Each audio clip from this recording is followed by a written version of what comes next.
For glue batik, you want to start with a sketched drawing on a piece of fabric, and then you cover the lines that you want to show up white, or whatever color your fabric starts as, with glue. Make sure that your glue is thin enough that it will not spread out when you are drawing the lines, so your glue bottle tip should be touching the surface for best effect.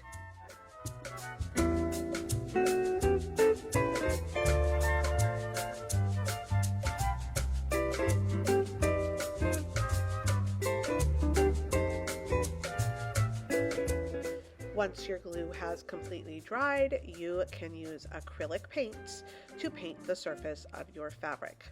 Keep in mind the first color to touch down on the fabric is probably the one that will lock in place, so try to be careful not to plan to overpaint multiple colors together with needing that information to stay permanently on the fabric. So it's not necessarily the final painted look that you will have, but the first paint color that will lock in place, because we will be washing out our paint, so just keep that in mind as you work.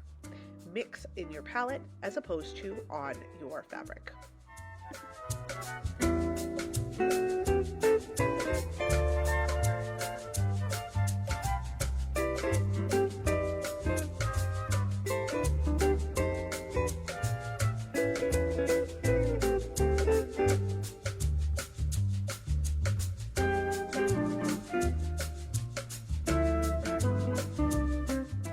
As always with acrylic paints, be sure when you are done with a color or a brush to truly wash out your tool to not ruin it. The acrylic will stay and turn into plastic if not washed carefully.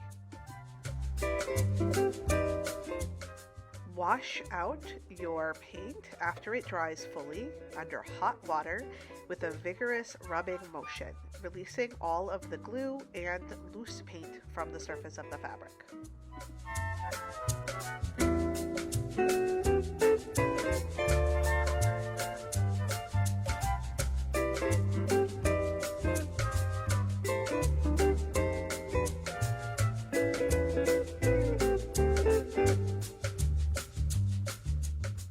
Your painting has dried from the washing, use a hot iron to flatten it fully before trimming the edges. Trim your edges if needed to remove any loose strings or square up any miscut corners from prior to painting.